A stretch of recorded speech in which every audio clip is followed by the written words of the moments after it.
શ્વાસમાં સાહસ, હૈયામાં હિંમત, આત્મવિશ્વાસનું charger, બહાદુરીનું bank balance, અભયનું injection અને કેળવણીનું જેવો બખ્તર પહેરી અને બેઠા છે એવા અમારા સૌના વાલા વાલા એવા 8મા ધોરણના વિદ્યાર્થીઓ, આ શાળાના આચાર્ય શ્રી હિતેશભાઈ, ભરતભાઈ તેમજ મારા હમસફર મિત્રો, વિદ્યાર્થી મિત્રો, અમુક જે ક્ષણ એવી હોય છે ને, એ ક્ષણ શબ્દનો મોહતાજ નથી.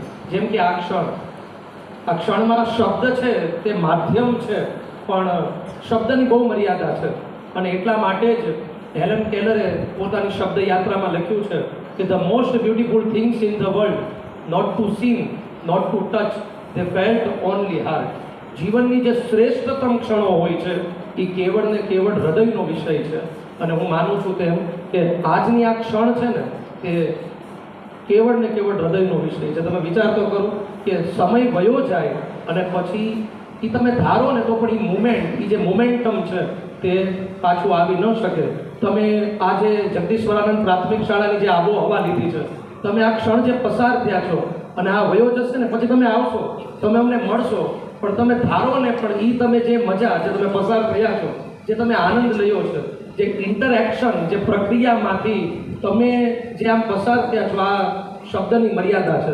પણ એક શિક્ષકના જીવનમાં છે ને એક શ્રેષ્ઠ વિદ્યાર્થીઓ મળે ને એનો બહુ રાજીપો હોય. હું તમને લઈ જાઉં કઠોપનિષદમાં, આપણું ઉપનિષદ, એની અંદર યમરાજા અને નચિકેતાનો સંવાદ છે. નચિકેતા 5 વર્ષનો છોકરો અને યમરાજા છે ને 3 વરદાન માગવાનું કહે છે.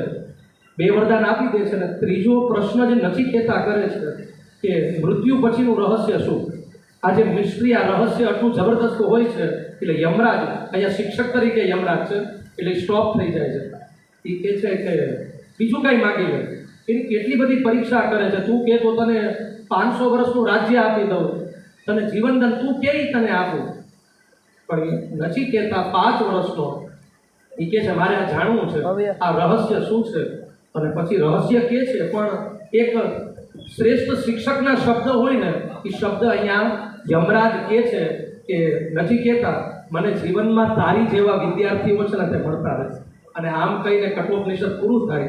એમ અમારા શિક્ષકમાં પણ, શિક્ષકની અમારી જો પ્રાર્થના હોય તો એમ જ તમારી જેવા વિદ્યાર્થીઓ છે એ અમને મળતા રહે.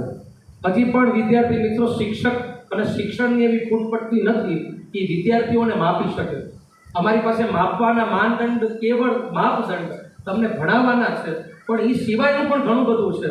અસીમ સંભાવનાઓ જે તમારી અંદર પડી છે. હું પણ જેમ નવો 3-4 મહિના પહેલાં આવ્યો, જે તમારી વાત કે જે તમારી સેવા વૃત્તિ, આમ છોકરાઓ અમે શ્રમયજ્ઞ કરતા હોય અને ખાસ કરીને જેમ દીકરી બાપની સંભાળ રાખે કે પપ્પા તમે ચશ્મા બરાબર સાફ કર્યા છે કે નહીં, તમે હા બરાબર કર્યું, તમે જે આમ તમારી સંભાળ રાખતી હો, આમ દીકરી કેમ બાપની સંભાળ રાખે? સાહેબ તમારો થેલો, અમે તમને કેટલા અધિકારથી કહી શકીએ કે બેટા પાણી ભરી આવતો, તો અમે કહીએ નહીં ને એ પહેલાં તમે સમજી અને એ જે દોડવા માંડો ને, આ વૃત્તિ છે ને એના ઉપર તો આમ ઓવાર ના લેવાનું સહજ મન થાય.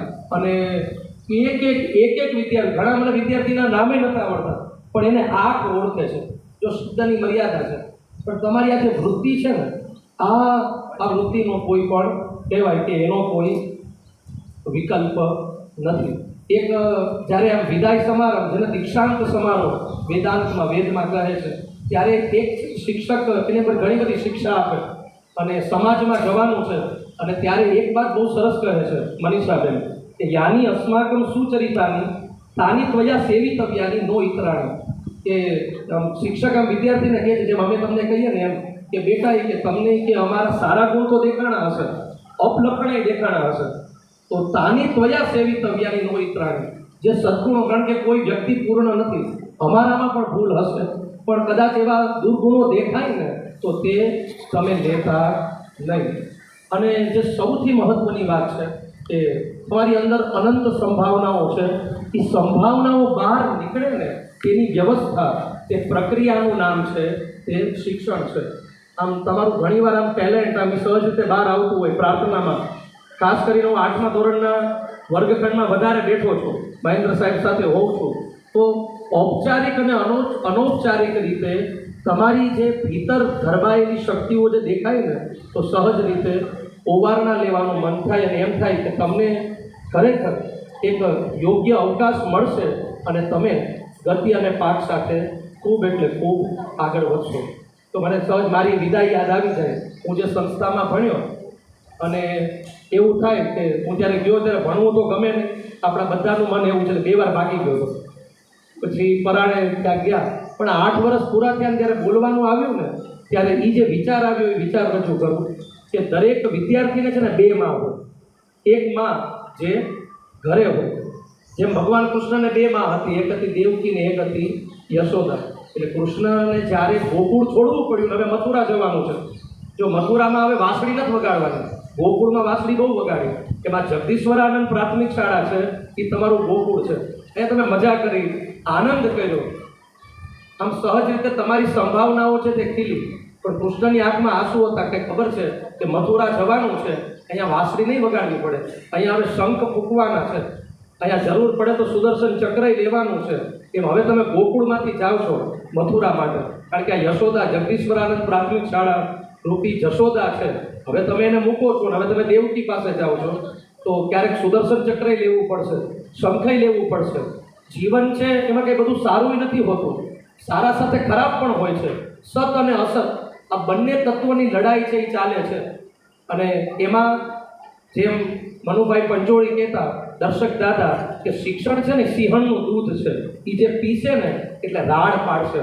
એમ તમારું ટેલેન્ટની એવી રાડ પડવી જોઈએ કે જ્યાં તમે આવો ને ત્યાં સહજ એનું વાતાવરણ છે ને તે સુગંધિત થઈ જાય. એક રાતરાણીનું ફૂલ આવે, રાતના સમયે તમે જાઓ ને રાતરાણીનું જે હોય તો એની સુગંધ 4 કિલોમીટરમાં આવતી હોય. એટલે કેવું ન પડે કે આ રાતરાણીનું ફૂલ અહીંયા છે, એની સુગંધ જ એને કહી દે કે આ રાતરાણીનું ફૂલ છે. એમ તમારી સુગંધ જ કહી દેવી જોઈએ કે આ જગદીશ્વરાનંદ પ્રાથમિક શાળાનો જ વિદ્યાર્થી છે, એની સુગંધ તમારામાં છે. જોરદાર તાળી એક તમારા માટે થવી જોઈએ. અને બસ હું આટલું જ કહીશ કે તમારે કેવું બનવાનું છે હરિવંશરાય, અને તમે છો જેવા. નદી બહી પવન ચલા તું ભી ચલ, अग्निसा धधक धधक रक्त में धड़क धड़क, भुजा उठी फड़क फड़क, तू सबसे पहले वार कर, तू सिंह सी दहाड़ कर, तू शंख सी पुकार कर, राष्ट्र का उत्थान कर, विजय तेरी वो जय तेरी, चला ही चल चला ही चल. અને એક જીવનમાં મોટો શિક્ષક તમે રીડિંગ રાખજો, 15 મિનિટ ભણો છો. સાહેબે તો કેટલી સરસ મજાની લાઇબ્રેરી અને ઘણી બધી સ્કૂલમાં ફર્યો, પણ કે સ્પેશિયલ લાઇબ્રેરી માટેનો પીરિયડ આવતો હોય, એક વાંચનનો શોખ આવે. જીવનમાં બધાને લીડર બનવું હોય, પણ લીડર બનવાની પહેલી શરત છે રીડર. જે રીડર બને ને તે જ લીડર બની શકે. જે પુસ્તક વાંચતો હોય ને એ જ સામેવાળાના મસ્તકને વાંચી શકે. 15 મિનિટ માટે બધું કંઈક ને કંઈક વાંચવાનો શોખ રાખવાનો. જેને 100 પુસ્તકે વાંચ્યા હોય ને તો એના શબ્દો હોય ને એ વહેતા ઝરણાની જેમ ખળખળ વહેતા હોય. એટલે જે સેલ્ફ કોન્ફિડન્સ જે બિલ્ડઅપ કરવાની વાત છે એ વાત આવશે ક્યાંથી? તો કે પુસ્તક વાંચવાથી. એક એવો નિયમ લઈ લેજો કે 10 મિનિટ 15 મિનિટ કંઈક ને કંઈક છે તે રીડિંગ કરવું. અને જેમ જમ્યા વગર ન ચાલે એવી રીતે વાંચ્યા વગર ન ચાલે. જો આ એકાદો પણ નિયમ હશે ને તો આપણે સામાન્યમાંથી અસામાન્ય, મુર્દામાંથી મર્દ બનવાની અને ચકલીમાંથી બાજ બનવાની તાકાત છે ને એકાદો નિયમ તારી દેશે. ખૂબ આગળ વધો. તમને ખૂબ ખૂબ શુભકામના. અસ્તુ.